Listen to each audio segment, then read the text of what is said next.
ये रात के 12:07 थे। राहुल अपने कमरे में अकेला बैठा मोबाइल चला रहा था, जबकि बाहर तेज हवा चल रही थी और खिड़की अपने आप हिल रही थी। टक टक टक। तभी अचानक उसका फोन बजा। स्क्रीन पर अननोन नंबर लिखा था। उसने थोड़ी हिचकिचाहट के साथ कॉल उठाई।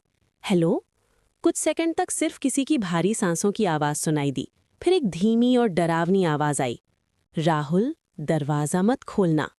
राहुल घबरा गया और बोला, कौन हो तुम? मजाक मत करो। लेकिन कॉल तुरंत कट गई। राहुल ने सोचा शायद कोई दोस्त मजाक कर रहा है। तभी दरवाजे पर दस्तक हुई। ठक ठक ठक। उसका दिल तेजी से धड़कने लगा। उसने डरते हुए पूछा, कौन है? बाहर से जवाब आया, दरवाजा खोलो, मैं हूं। राहुल का खून जम गया, क्योंकि वो आवाज बिल्कुल उसकी अपनी आवाज थी।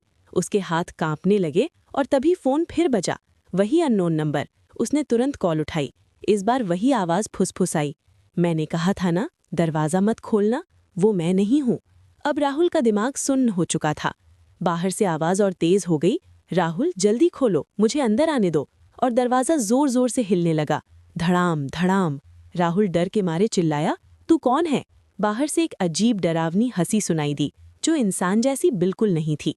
फोन पर आवाज फिर बोली, वो तुम्हें बाहर निकालना चाहता है, जैसे उसने मुझे निकाला था। राहुल कांपते हुए बोला, तुम कौन हो? कुछ पल की खामोशी के बाद जवाब आया, मैं तुम ही हूं। ये सुनते ही राहुल के हाथ से फोन गिर गया। उसी समय दरवाजा अपने आप धीरे धीरे खुलने लगा। बाहर जो खड़ा था उसे देखकर राहुल की सांसें थम गईं।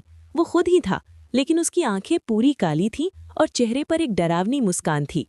वो धीरे धीरे अंदर आया और राहुल के पास आकर बोला, अब मेरी बारी खत्म, तुम्हारी शुरू। अगले दिन पड़ोसियों ने देखा कि राहुल बिल्कुल सामान्य था, जैसे कुछ हुआ ही नहीं। लेकिन सच्चाई ये थी कि असली राहुल उस रात मर चुका था। अब जो उसके शरीर में था वो कुछ और था। और सबसे डरावनी बात ये थी कि अब हर रात राहुल खुद को अननोन नंबर से कॉल करता था और हर बार सिर्फ एक ही बात कहता था, दरवाजा मत